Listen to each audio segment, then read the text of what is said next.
В воскресенье в Санкт-Петербурге состоялся праздник выпускников якутян. Торжественное открытие началось со слов представителя Министерства профобразования, подготовки и расстановки кадров Якутии в Санкт-Петербурге Екатерины Зайцевой.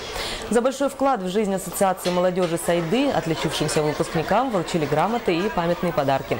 Праздник продолжился большим концертом. Двухчасовая программа мероприятия завершилась на берегу Невы. Студенты загадали желания и выпустили в небо разноцветные шары. Поздравляем вас, успешно. Вы стали не только на год и не на 2, кто на 4, кто на 5 взрослее.